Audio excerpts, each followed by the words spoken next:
विशेष धम्म देशना आज दिनांक 18 जून 2020 दीघ निकाय के पाली ग्रंथ से ये बड़ी महत्वपूर्ण अनमोल ऐसी धम्म देशना त्रिपिटक में से हम विशेष रूप से ले रहे हैं।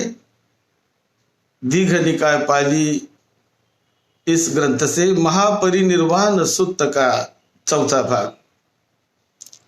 कल तथागत बुद्ध को जो पूछा गया था कि मृत्यु के बाद इस गांव के ये लोग कहाँ गए, उसका क्या हुआ, तब तथागत बुद्ध ने एक एक का उत्तर दिया। करीब 17-18 लोगों के बारे में पूछा गया। तो कौन व्यक्ति की कैसी गति हुई, मृत्यु के बाद किसे क्या मिला, उसका वहां पर बड़ा अच्छा उन्होंने विस्तृत मार्गदर्शन किया। और उसके बाद फिर उन्होंने कहा कि देखिए, मैं आपको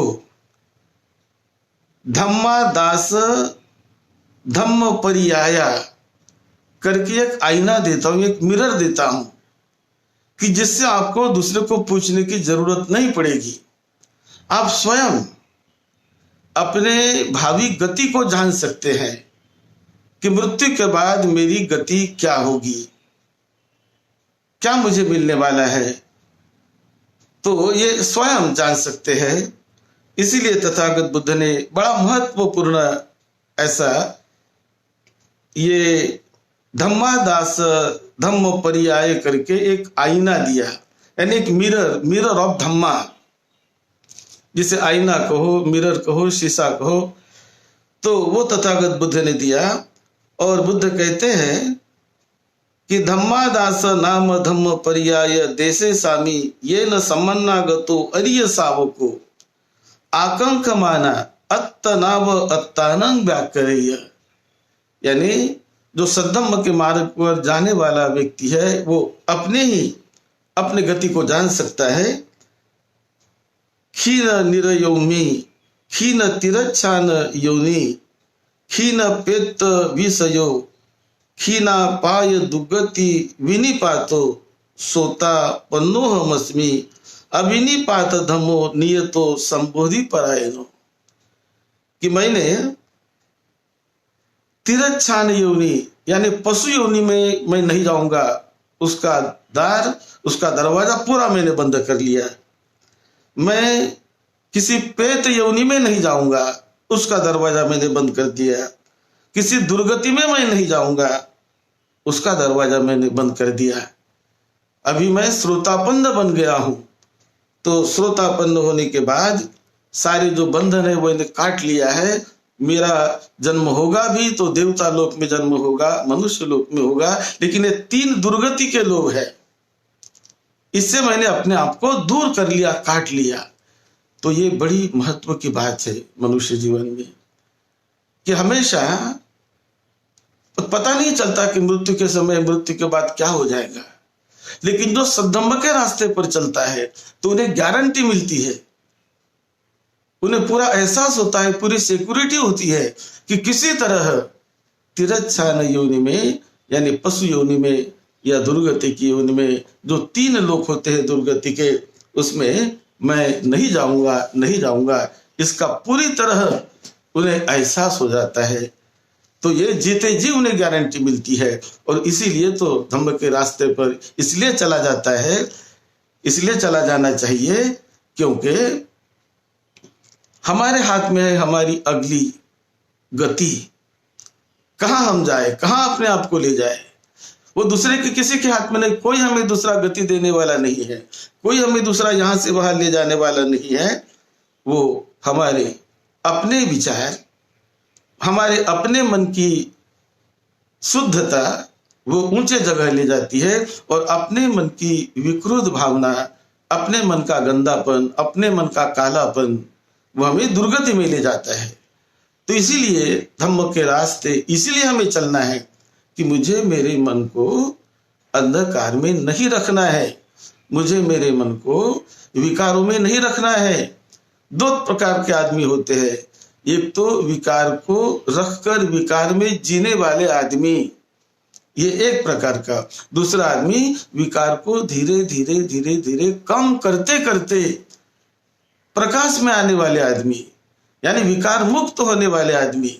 तो रास्ता ऐसा है अंधकार से प्रकाश की ओर आने वाला मार्ग, कि हमें धीरे धीरे धीरे धीरे अपने आप को जानकर, ये विकार मुझ में है या नहीं, ये कौन बताएगा? आप में विकार है या नहीं, कौन बताएगा? ये दूसरा कोई बताने वाला नहीं है। केवल थोड़ा आंखें बंद करके देखो, अपने भीतर अपने मन को जानने का प्रयास करो कि क्या क्या मेरे मन में है, कितना क्रोध है मेरे मन में, कितना द्वेष है मेरे मन में, कितनी कामना है मेरे मन में, कितने विकार है मेरे मन में, कितना अहंकार है मेरे मन में, क्या है ये देखो। या कितनी करुणा है मेरे मन में, कितनी मैत्री है मेरे मन में, कितनी शुद्धता है मेरे मन में, कितनी दान भावना है मेरे मन में। ये दूसरा कुछ कोई हमें बताने वाला नहीं है, जिसका उसे ही पता चलता है। तो जब हम अपने मन को इस विकारों से निकालने का प्रयास करते हैं और अपने मन को परिशुद्ध निर्मल बनाने का प्रयास करते हैं, तो आप सद्धम्म के मार्ग पर लग गए, सेवा कार्य में भी लग गए, धम्म कार्य में लग गए, करुणा मैत्री इस विहारों में आप विचरण करना शुरू कर दे, तो आपका कल्याण होगा, मंगल ही होगा। उसके बाद वहां से तथागत बुद्ध वैशाली चले गए और वैशाली के आम्रपाली गणिका, वैशाली में बड़ी प्रसिद्ध थी, नगर वधु करके उसे माना जाता था। तो वहां जाकर आम्रवन में वो रुक गए। जब आम्रपाली को पता चला कि बुद्ध वैशाली में आए हैं, आम्रवन में रुके हुए हैं, तो बहुत लोगों के साथ, अपने जितने उनके जो नौकर चाकर थे, जो भी उनके लोग थे, उन सभी के साथ वो गई। तथागत बुद्ध को उन्होंने निमंत्रण दिया, अपने रथों से गई और निमंत्रण देकर उन्होंने कहा कि भगवान कल हमारे यहाँ भोजन के लिए पधारिए, पूरे भिक्षु संघ के साथ 500 भिक्षु थे। बुद्ध ने हाँ कर दिया कि हाँ मैं आऊंगा। और जब बुद्ध का आश्वासन लेकर, अनुमोदन लेकर कि कल हम आएंगे, ऐसा करके वो आ रही है, तब लिच्छवी राजकुमार, उन्हें जब पता चला कि चलो हमें जाना है बुद्ध को निमंत्रण देने के लिए, तो वो बुद्ध को निमंत्रण देने के लिए लिच्छवी अपनी सारा फौज पाटा लेकर गए। रथों में अपने अमात्य को, मंत्रियों को बहुत सारे रथ लेकर गए और वहां बहुत सज धज कर गए। कोई नीले रंग के ध्वज लगाए, तो वहां पर पीले रंग के ध्वज, हरे रंग के ध्वज, लाल रंग के ध्वज, ऐसे कई रंगों के ध्वज लगाकर बहुत अच्छे प्रकार से सज धज कर वो तथागत बुद्ध को वंदन करने के लिए और उन्हें कल का निमंत्रण हमारे लिच्छवी कि यहाँ आपका निमंत्रण कल स्वीकार करें, राजघराने में आपका कल का भोजन हो। तो इस प्रकार वो निमंत्रण देने के लिए चले गए। लेकिन जब निमंत्रण देने जा रहे थे तो आम्रपाली वो वापस आ रही थी बुद्ध का आश्वासन लेकर। और ये जब पहुंचे, ये पहुंचने के बाद इन्होंने बुद्ध को वंदन किया, प्रणाम किया और बुद्ध को कहने लगे, भगवान कल का भोजन आप हमारे राजमहल में लीजिए, हम आपको निमंत्रण करने आए हैं। तो बुद्ध ने कहा, नहीं, मैंने तो भोजन ग्रहण कर लिया है, कल तो आम्रपाली के यहाँ भोजन के लिए हम जाने वाले हैं। यदि आम्रपाली कहती है तो ठीक है, हमने तो वचन दे दिया। तो वो जाकर आम्रपाली को मिले।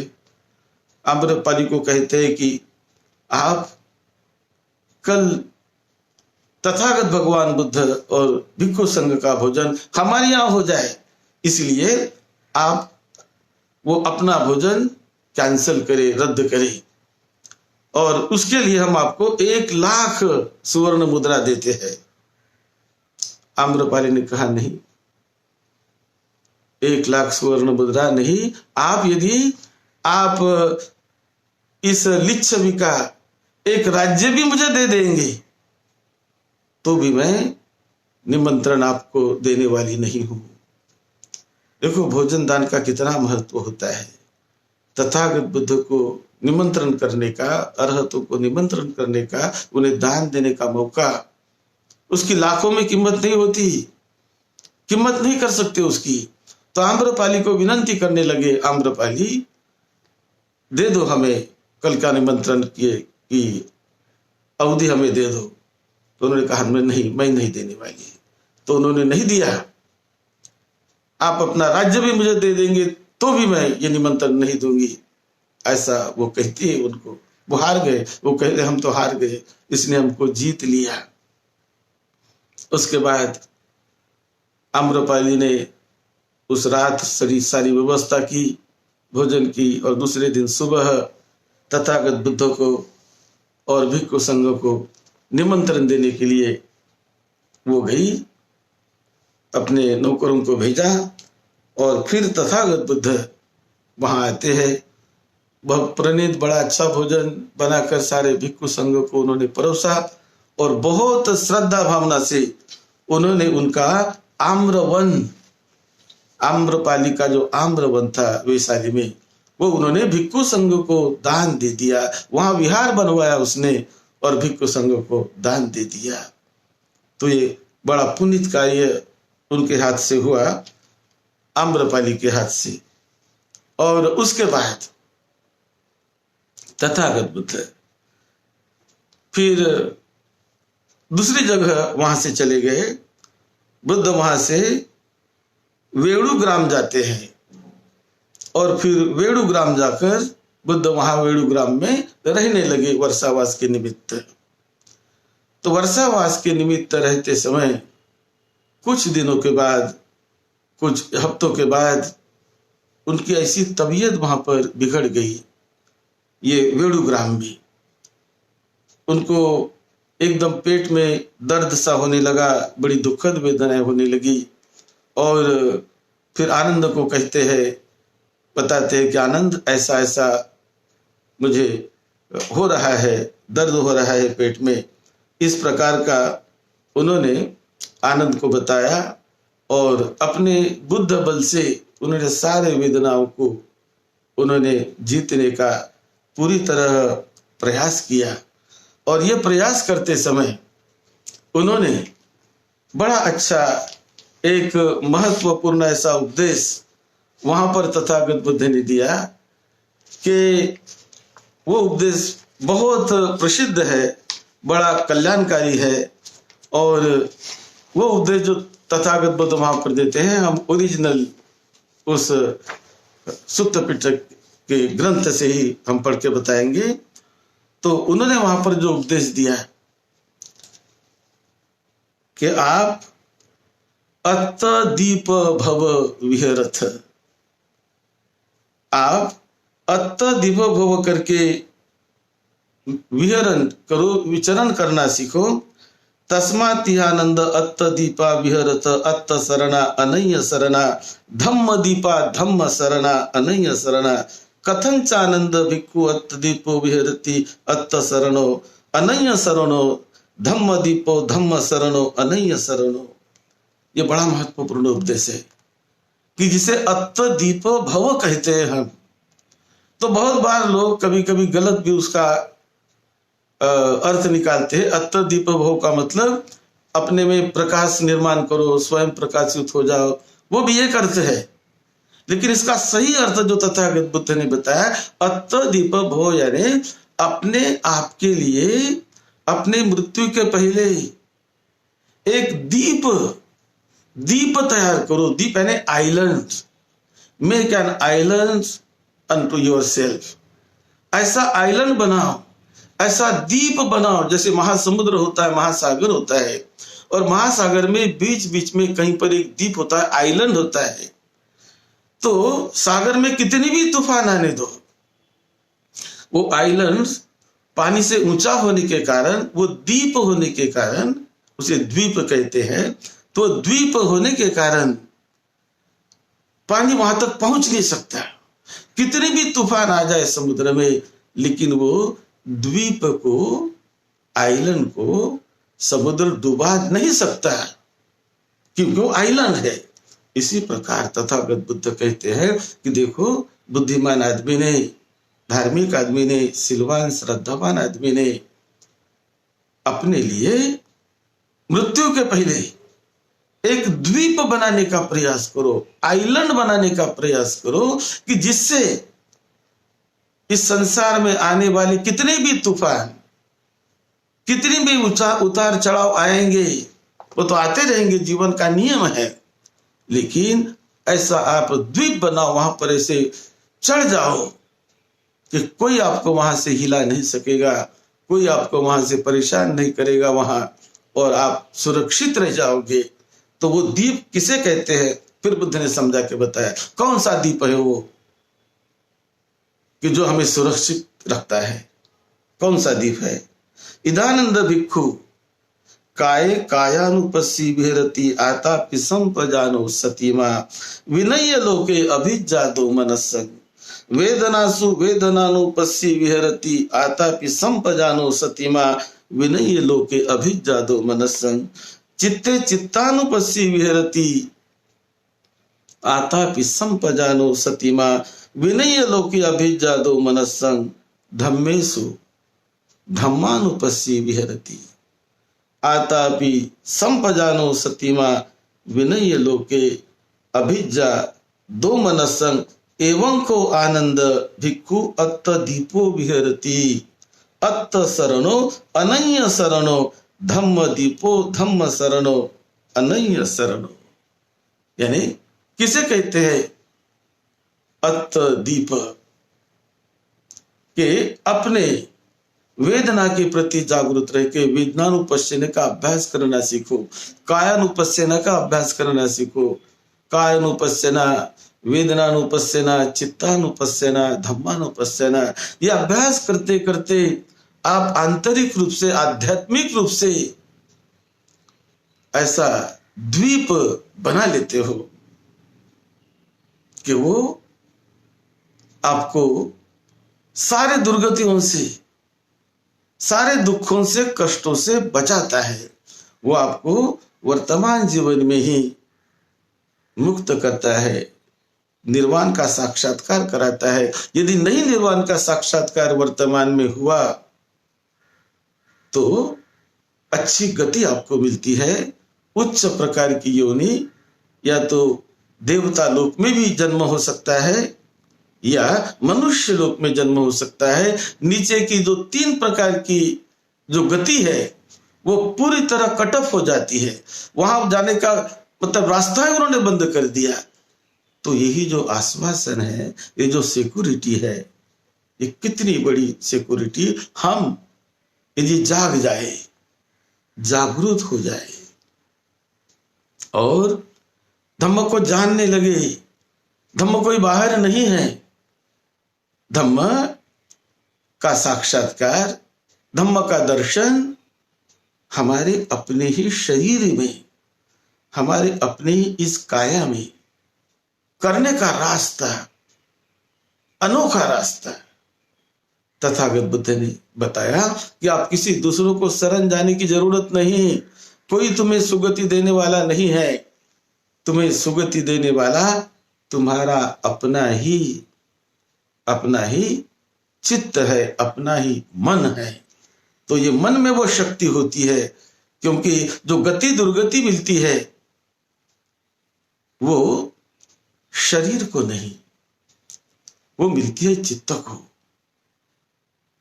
चित्त ये गमन करते रहता है, और इसीलिए ये चित्तानुपश्यना और धम्मानुपश्यना ये बहुत बहुत ऊंची बात है, जिससे कि जीवन धन्य धन्य हो जाता है, धन्य धन्य हो जाता है। इसीलिए तथागत बुद्ध का निर्माण होना, उनके वचन को सुनने के लिए मिलना और वो वचन सुनकर हम उस रास्ते पर चलकर उसकी अनुभूति, उसका साक्षात्कार करा लेना, ये बहुत बहुत कल्याणकारी बात होती है, बहुत कल्याणकारी बात होती है। तथागत बुद्ध ने किसी को मुझे मानो, मेरी बात मानो, मैं कहता हूं उस पर विश्वास करो, ऐसा तथागत बुद्ध ने नहीं सिखाया। उन्होंने कहा कि आप अपने आप को जानने का प्रयास करो। क्या है मेरा जीवन, क्या है मेरे जीवन का इतिहास, कैसे है मेरा मन, कैसे वो काम करता है, कैसे यह शरीर यानी ये जो ह्यूमन बॉडी जो है हमारी, ये और माइंड और मैटर, ये दोनों के कैसे रिलेशन है, कैसे संबंध है, इसे जानने का प्रयास करो, अपने आप जानने का प्रयास करो। इसे दूसरा कोई नहीं जानने वाला। यदि मैं नहीं जानूंगा तो मेरे लिए दूसरा कोई नहीं काम करने वाला। यदि आप नहीं जानेंगे तो आपके लिए दूसरा कोई नहीं काम करने वाला। ये तो जिस व्यक्ति का उसे ही काम करना पड़ता है, जिसका उसे ही जाना पड़ता है, जिसका उसे ही चलना पड़ता है। यदि चलना है हमें तो मेरे पैर से मैं चलूंगा तब मैं पहुंचूंगा, मैं दूसरे के पैर से नहीं चल सकता है। मुझे चलना है तो मेरे ही पैर से चलना है। इसी प्रकार आध्यात्मिक यात्रा होती है। ये यात्रा बड़ी व्यक्तिगत होती है, बड़ी व्यक्तिगत। हर एक व्यक्ति अपने लिए ही मुक्ति के रास्ते पर चल सकता है, और जब अपने लिए चलता है तो दूसरों का भी लाभ होता है, वो तो अलग बात है। लेकिन वो चले ही नहीं तो उसकी भी हानि उसने की, दूसरे का भी कोई लाभ नहीं कर पाया। इसीलिए जागरूक होकर, हमें जानकर कि मुझे मेरे स्वयं के जीवन को प्रकाश में लाना है, अंधेरे से निकलना है, अंधेरे से निकलना है। और मैं जब लाऊंगा प्रकाश में तो आएगा, यदि नहीं लाऊंगा तो नहीं आएगा। इतने स्पष्ट शब्दों में तथागत बुद्ध ने कहा। बुद्ध ये नहीं कहते कि तुम मुझे शरण जाओ, ये भी नहीं कहते, कहते कि ज्ञान को शरण जाओ, धम्मों को शरण जाओ। धम्म जो है, ज्ञान जो है, ये ज्ञान आपका कल्याण करने वाला है, उसमें वो शक्ति होती है। और वो ज्ञान जब हम हासिल करने का प्रयास करेंगे तो हासिल होगा। यदि हमने ज्ञान को हासिल नहीं किया, उसे नहीं पाया, उसके लिए प्रयास ही नहीं किया, तो अपने आप वो ज्ञान नहीं आने वाला, यानी भीतर का ज्ञान नहीं आने वाला। और भीतर का मन परिशुद्ध निर्मल नहीं होने वाला। इसलिए तथागत बुद्ध ने जो मार्ग सिखाया वो परिशुद्धि का मार्ग, निर्मलता का मार्ग, सुख शांति देने वाला मार्ग, दुख से, हर प्रकार के दुख से मुक्त कराने वाला मार्ग। और जहां दुख से मुक्ति है वहां तो परम सुख, परम आनंद की प्राप्ति है, उसका साक्षात्कार है। हम मनुष्य करके जो जन्म आपने, हम सभी ने जो लिया, ये बड़े पुण्य की बात होती है। बहुत दुर्मिळ होता है, दुर्लभ होता है मनुष्य जीवन, बहुत दुर्लभ। इसलिए इसका पूरी तरह लाभ लेकर अपना कल्याण करे, औरों का कल्याण करे, लोगों के सुख शांति के लिए जीना सीखे। अपनी सुख शांति, लोगों की सुख शांति, सभी की सुख शांति, यही तथागत भगवान बुद्ध का मार्ग है। यही मार्ग है तथागत भगवान बुद्ध का, बहुजन हिताय बहुजन सुखाय। बोधिसत्व डॉक्टर बाबा साहब अम्बेडकर, जिन्होंने इस बुद्ध मार्ग पर चलकर अपना परम विकास किया और करोड़ों लोगों का विकास करने में वो काबिल हुए, समर्थ बने, वो शक्ति है धम्म में, वो शक्ति है, हर एक व्यक्ति में वो शक्ति है। यदि उसको आप उजागर करें, उसे आप हासिल करें, तो कल्याण होगा। आप सबको हम मंगल मैत्री दे रहे हैं। आपको निरोगत्व मिले, आपको सुख मिले, शांति मिले, मंगलमय आपका जीवन और आपके परिवार के लड़के बच्चों का जीवन मंगलमय, निरोगी रहे, सुख शांति मिले। आपको सद्दम्भ की मंगल मैत्री निरंतर निरंतर आपको मिलती रहे। आपका मंगल हो। सद्दम्भ की सेवा में, आपकी सेवा में डॉक्टर भदंत राहुल बोधी महाथेरो।